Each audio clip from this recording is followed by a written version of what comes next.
Delegates, speakers, participants, and our valued exhibitors. I'm your host, Ridhima, and I extend a warm welcome to each one of you to this very compelling, thought-provoking, and coruscating platform called the India Retail Forum, which is clearly a confluence of ideas and mindset share in every facet of retail. As you all know, the India Retail Forum has been the signature event of the retail sector in India ever since its inception in 2004.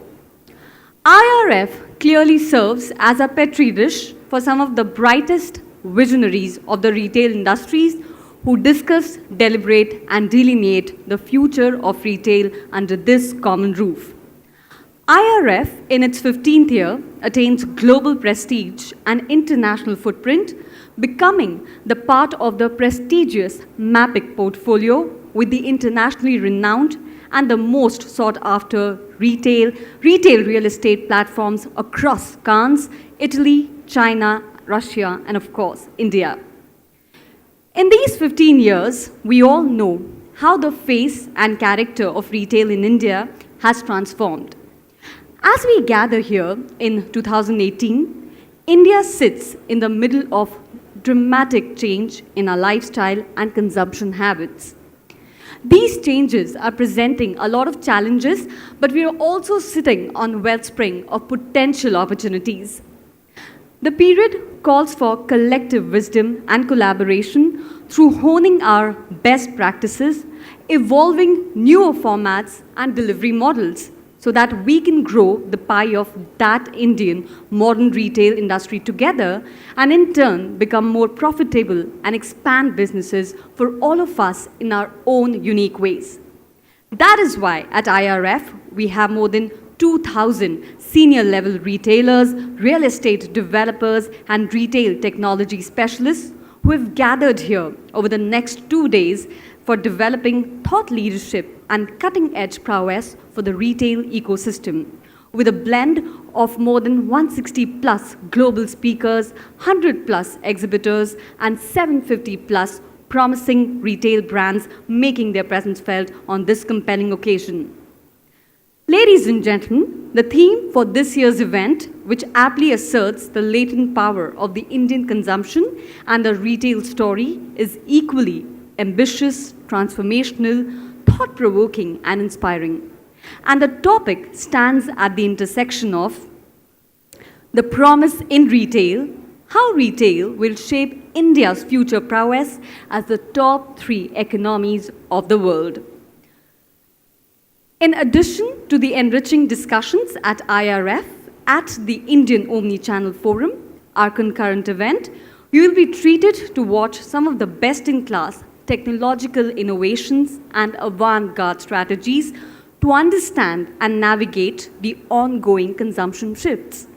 We have the retail real estate track powered by Anurag to give a new vision and direction to the capital markets and leasing formats for the retail spaces, which are somehow the showpieces of how India's shopping centers have evolved to reflect the power of India's affluence and lifestyle aspirations. Over the next 2 days, we'll encourage you to make the most of the tremendous environment with over 160 distinguished speakers from around the world, 100 plus exhibitors of the next generation innovations for the retail sector, and innumerable opportunities to tap into this high potential market.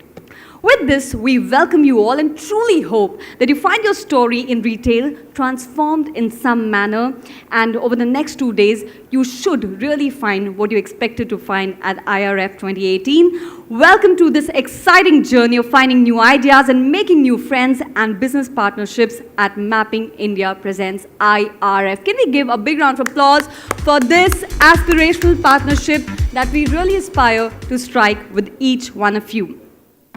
On this note, it's time to start the thought-provoking discussions at Tech Lead. To really open the discussion, I'd like to call on stage a tremendous personality who works with some of the most promising and largest e-commerce and retail clients and helps them design their digital strategy which enables them to grow by leaps and bounds and meet newer customers and bigger geographies. Please join me in welcoming Mr. Prateek Sinha, Industry Manager, Retail and E-Commerce, Facebook India. And he'll be talking about enabling omni-channel retail using digital, the storefront of the future. Can we give a big round of applause for Prateek, ladies and gentlemen? Thank you so much.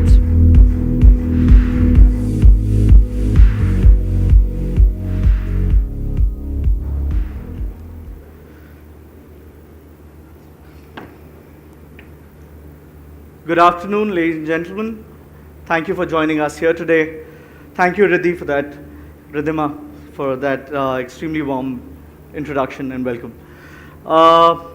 My name is Prateek. As Ridhima introduced, I am part of the e-commerce and retail practice at Facebook, and I'm an industry manager there. And I'll be talking to you over the next 30 minutes about what this buzzword on omni-channel retail is looking like for us and what technology is doing for us to get there faster. I don't know about you, but back in the day when I was a kid, I was very enamored, and this is in many ways giving away my age, by this popular show called The Jetsons. You know, it was a show of the 60s and very popular with pop culture, captured everyone's imagination. And yes, a large part of this sci-fi cartoon series have not seen light of day. Yes, we are not flying cars yet. Yes, we are not, beaming ourselves up and down instead of using staircases and elevators. However, a large number of predictions that this show made back in the 60s are today a reality. They spoke about smartphones. They spoke about things like video conferencing. They spoke about smart watches. They spoke about newspaper apps. A lot of these pieces that we take for granted today was some cartoonist and an entire production house imagining the future back in the 60s. And that is the genesis of how technology has the power to be transformative. There are three key trends that are reshaping retail as we know it today. And I want to leave you with those three key thoughts. First, omnichannel is here to stay, which means traditional retail and e-commerce will coexist. Make no mistake. Look at this chart from eMarketer. Very clearly calling out how traditional retail will continue to grow at an aggressive 15% for its size in the country, whereas e-commerce or m-commerce as we call it now, largely driven by mobile commerce, is going to grow in aggressive double-digit numbers, almost at 30% and more. Both shall coexist for a long time to come. Driven by mobile, and when we say technology, what is the one piece of technology all of us own that will enable us to get to the future the faster? Our mobile devices, our smartphones. And therefore, driven by mobile technology, omnichannel will evolve how consumers engage with brands and businesses across both offline as well as online, across three core vectors. How is mobile disrupting businesses? How is mobile disrupting media consumption habits and how consumers behave today? And eventually, how will mobile influence disrupting consumer experiences? Let's take a look at each of these three in a little more detail. Let's double click on mobile disrupting businesses to start with. A majority of sales today in India still happens offline, 97%. For all the money that all e-commerce companies are pumping in to the company and into the country, the overall pie of e-commerce in India continues to be about 3% this year. It'll be about 37 billion, give or take, in 2018. What that means is that whenever you're using your mobile devices in offline retail stores, technology shifts and tectonic shifts are happening in tandem. 2.5 hours, 2.2 hours to be precise, per day on mobile, per adult on an average, is the average consumption that each of us are addicted to on our smartphones. 80% of internet users say they are also on a dual screen or a second screen, which is their mobile devices, while they're watching TV. People are spending a disproportionate amount of time on their mobile devices. You already know that. Let's look at the entire retail evolution in our country, as we call it. Back in mid-90s, when organized retail kicked off in a big way, that was the rule of stores, mega stores. This was the first time shopping malls came about. These were the first time large super stores came into the country. And we started seeing the advancement of economies of scale. This was followed by desktop e-commerce. If you remember, around the turn of the millennium, this was also a phenomenon. Slow, it was a nice, clever thing to do. It was one of those innovative things to do that marketers would do as a checkbox exercise back in the day for their brands. And then came mobile-first commerce, which is the phase we are currently in, which is why it says there we are here. Mobile e-commerce, the app economy, where you get highly personalized, curated content basis your own digital footprint, basis which you see content personalized, contextualized for you as a consumer. The next fit that we are expecting in this entire phasing is that of the omnichannel strategy. How do we get to a stage where AI, where augmented reality, where virtual reality starts implementing automated replenishment for us, where stores become showrooms, but across all consumer touch points for a brand, the entire retail experience is consistent, synonymous. It is a brand experience. It's not an online or an offline experience. That's when omnichannel fulfillment will eventually come to being.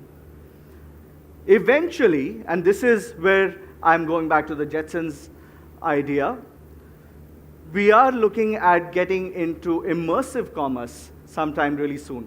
This is again something that a lot of brands today internationally are toggling with. They're playing around with it. I don't know if you've read about this beautiful Saks Avenue, the cornerstone shop for Burberry's, which is one of the world's oldest brands, which has created an entire digitally enabled offline experience, where you go onto a shelf, you touch a screen, and it'll tell you everything you need to know about the making of that particular garment, about the designer who's created it, what history or legacy the coat that Burberry is selling is proud of, all at your fingertips, while you're at your store without having to pull out your smartphone. That is the age we are going towards. Let's do some future gazing. By 2020, mobile will drive majority of all sales, but 90% plus of these sales will still occur in stores. 97% today. Even if e-commerce grows aggressively, that will still be a 92 or a 93% north in offline stores. That's the year 2020. That looks like 2 years from now. But when we think about 2 years from now, do we realize how long a period in today's technologically fast-paced changing world a 24-month period looks like? Let's do a rewind. 24 months ago, Reliance Jio did not exist. 24 months ago, Paytm was a mobile wallet company. It did not have an e-commerce arm.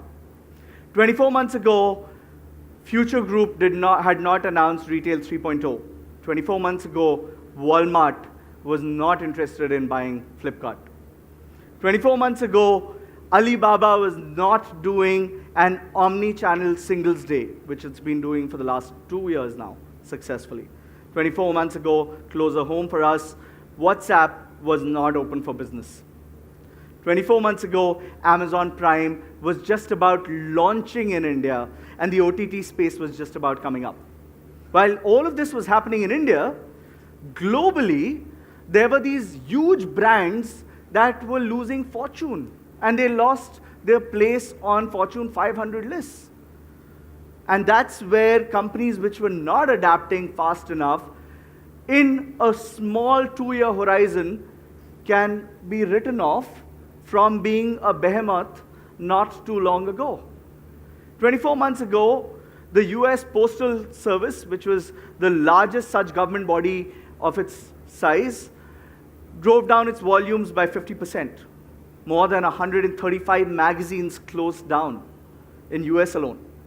And more importantly, more than 4 billion smartphones were sold globally. By the time this presentation is over, 85,000 more would have got sold globally. That's the pace with which technology is moving. Which brought us to this age of what we like to call as mobile influence. Yes, there is mobile commerce, there is offline commerce, and then there is this Venn diagram superset called mobile influence. What we mean by that is that by 2020, for each of these categories, and this is basis a recent KPMG study that we at Facebook had done for the retail sector, 65% of branded fashion sales in India, valued at $66 billion, will be mobile influenced by 2020. 81% of auto sales, 4.5 million units, will be mobile influenced. 73% of mobile sales itself, at $16 billion as an industry, will be mobile influenced. And accessories, so fashion and accessories go hand in hand, but 71% of the accessory business, of course, valued at 110 billion because jewelry is a big segment of the entire accessory space, will be mobile influenced. If we put the first set of ideas on the side, what we need to realize is mobile is not technology anymore. Mobile today is consumer behavior. What that means is, going back to our paradigm on how it'll influence omnichannel, people's media consumption patterns and how we behave as consumers is changing, it's evolving. Let's take a look at how things have evolved over a period of time. Step back. Remember aeroplanes, the Wright brothers on the left, to when we had the Concords of the world, flying at the speed of sound, Mach speed. And then it came to a point where you now have these mobile devices, which Amazon says very soon it intends to start using to ensure doorstep delivery to you and do away with human intervention altogether. How cool is that? Let's look at speed in a few other sectors. Trains. From traditional trains to bullet trains to metros that we have in our cities now. Cars, concept cars, going from 0 to 200 in less than 6 seconds. And the very thought of delivery. So delivery agents, horsemen at one point in time, today you get delivery either by mobile devices, you can have devices that will come and drop it at your doorstep. There's an interesting concept where delivery is evolving to a stage in the US where Amazon is doing this example where they're testing out, because it's become such a trusted brand in the US for Amazon Prime customers, they are asking for an opt-in for consumers to share their lock, a key to the lock of their door, the main door. So the delivery guy actually comes in, delivers the goods, and leaves without you having to even be there at home to receive it. That is the age at which we are evolving. And then comes my most favorite example of media, right? From the printing press to being able to write, to being able to consume content, to being able to type it, to iPads, to actually having everything on a digital screen, where even voice to text today is becoming a reality. And that's where the consumption pattern completely changes, where today the consumer, thanks to mobile influence, is in control. The consumer today wants variety. She wants instant accessibility. Increasingly, everything brought to her, at her doorstep, at her convenience. What that means is people are no longer going shopping. What that means is consumers today are always shopping. How can we make use of that in an economy where there is so much of media, there's so much of content that is always distracting your consumers? The always on distracted consumer, as we like to call it. Back in 2000s, the average attention span that we had as a species was about 12 seconds. So as a consumer, you've got me for 12 seconds, and you're airing a 30-second TV commercial for me. You got me in the first 12 seconds, good, your message landed, I'm good. I don't need to see the entire 30-second spot. I got the gist of your jingle. That changed dramatically by 2013, where it reduced to 8 seconds. It's not very flattering to think that a goldfish has the attention span of 9 seconds, and we as consumers have had 8 seconds back in 2013. Gen Z, as we like to call them, today has an attention span of 2.8 seconds. If you are not connecting with me as a consumer in 2.8 seconds, your brand message is lost on me. I don't want to hear from you. I have too many important things to do. The thumb is in charge. The next post, the next story, it's just a flick away. And that's a reality.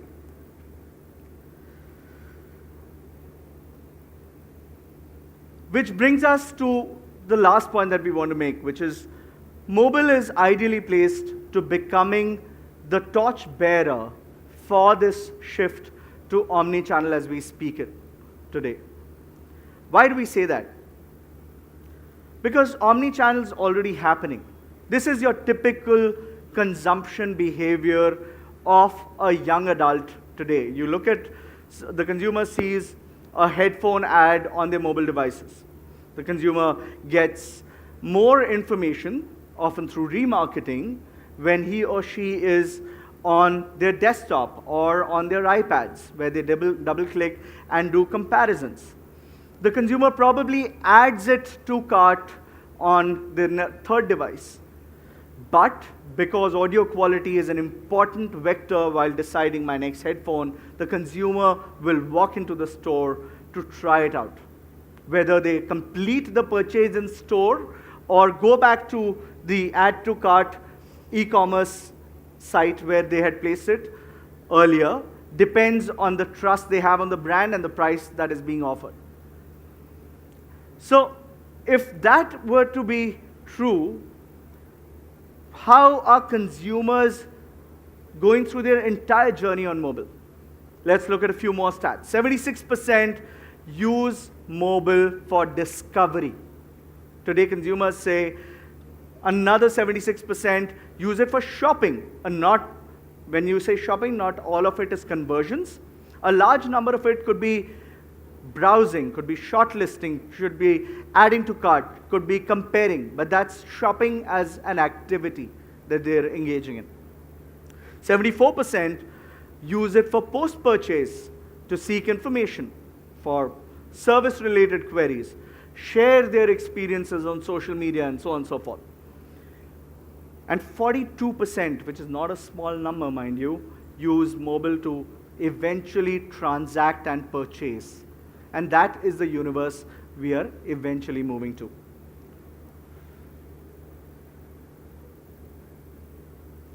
If we were to wear that lens and say, where is the future of omnichannel heading towards? That's where mobile is going to continue to disrupt consumer experiences. And it'll do so across 3 pillars or 3 vectors, as I like to call it. Consumer expectations of experiences will change across expressions about being able to express themselves to a brand and be receptive to what brands are saying about themselves to consumers. It has to advocate immediacy. It's very here and now. For a consumer whose attention span is only 2.8 seconds, you're talking about fulfillment in the here and now. When I need it, as I need it, I decide. And the third piece of that is immersive technology, where all the cool tech stuff that today we talk about, whether it's augmented reality, virtual reality, what AI can allow us to be able to do, leveraging things like machine learning, that's where it comes into play. So let's look at each of these 3 a little more in detail. When it comes to expressions, pieces like going Facebook Live today or Instagram Live today, but engaging with brands in real time, it just changes the way the world functions, right? For the longest time, there was a brand message which was a one-way street, and you were at a very passive consumption level as a consumer. You could not participate in that journey. That changes with something like Live, where you can participate, where you can collaborate, where you can express what you're feeling, and you can actually have the brand respond to consumer sentiment, to consumer communication in real time. Messenger, while I say messenger here loosely, this is something we are seeing across the board, whether it's WhatsApp, which is now being used for businesses, whether it is Facebook Messenger, whether it is even Instagram Direct for one-on-one chat with brands. But Messenger bots driven by artificial intelligence are fast replacing your salesman or your shopping assistant behavior and are able to help consumers make choices when they are not very sure. It's the next level of aided retail purchasing. And the third is, of course, a very native experience like Instagram Stories, which allows you to be able to offer real-time ephemeral content. The content's gone in 24 hours. Real videos, 5-second videos, 15-second videos, 5-second stills. You choose what you want. But it's no longer a process where brands need to plan for months to create, or at times even years in certain FMCG companies, to create one piece of 30-second communication that will resonate with consumers. Consumers expect to hear from you every day, and you have an opportunity to make the most of it. Even traditional brands globally, for instance, Walmart, did this very interesting experiment with us where they created 32 different canvases, okay, or where each of these canvases was an entire catalog of products that were profiled against 32 consumption patterns of consumers buying from Walmart. A tremendous opportunity to upsell, cross-sell basis your consumer data. Closer home, we did a very interesting experiment with one of our offline retail clients, Future Group, where for Big Bazaar's Sabse Saste 5 Din, which happens in January, we created the world's first 24-hour live shoppertainment content. Let's take a look at what that looked like. Can we have the volume, please? Biggest shopping festival. Over years, the shopping event has become predictable, and it was time to bring in something new. Through digital, we wanted to connect with and bring in new customers and a young audience. However, these youngsters didn't connect with Sabse Saste Din. So, we reimagined it for them. we combined their love for shopping and blockbuster entertainment to create a new genre, shoppertainment. And thus came about the idea of India's first ever 24-hour Facebook Live, featuring biggest entertainers who revealed exclusive deals every hour. Invite your friends and share the live broadcast. Because we are online for 24 hours. Yes. These deals could only be redeemed at the stores. To ensure stickiness, we made the content authentic, topical, and yet entertaining. So, after all this, did the millennials warm up to our efforts? Let's just say that the reaction broke the internet. In less than 24 hours, we garnered 4 lakh reactions and 10 million views. 90% of those viewers were between the age of 13 to 35. And most importantly, we disbursed over 1 lakh coupons with an unprecedented redemption rate of 64%. This translated to 3 lakh online to offline walk-ins at various stores. Yes, we made every on-ground retail giant's dream come true. We drove people from online to our stores. And that's not all. We helped break all previous records and engineered the highest ever sale of SSD in one day. So, exactly 12 years after Big Bazaar's Sabse Saste Din had revolutionized shopping for Indians, we did it again. This time for the millennial generation.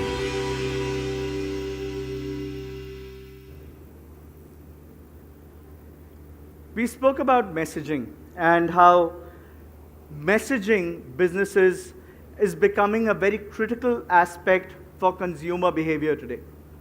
On WhatsApp, we currently have 2 models where one is WhatsApp for Business, which any small and medium business enterprise can configure.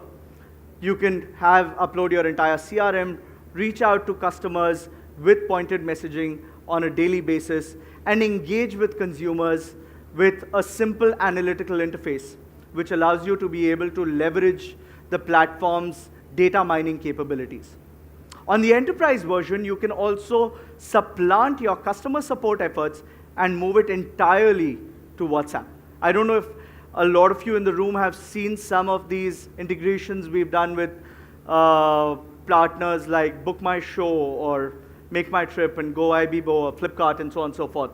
A large number of these will see light of day over the next few months, but we're extremely excited about this space, especially in India, and what possibilities it can open up for us on this omnichannel journey as we go along developing our products for you.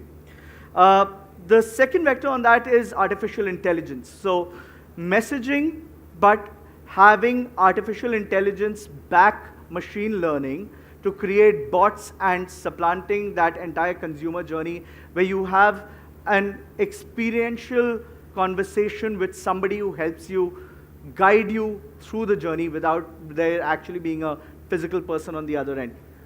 That is what makes it scalable, and that's what technology makes possible. And the last bit that I want to leave you with is this. So this is the bit where augmented reality, virtual reality, a lot of these experiments are going around the room right now, and people say this is this is how consumer behavior will move entirely to the future. I just wanted to leave you with this one video where we've seen that this is not happening only in the future. There are brands who are playing around with it today as we speak. Can we have the video, please, for this? Take a look at this.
Yes, the Irish are crazy, but that, my friends, is what a true omnichannel experience genuinely looks like, where the lines between digital and physical truly blur to create what we are now calling as phygital. And as somebody rightly always said, never spend a dollar today that doesn't inform a dollar well spent or better spent tomorrow. With that, thank you. Thank you for your time.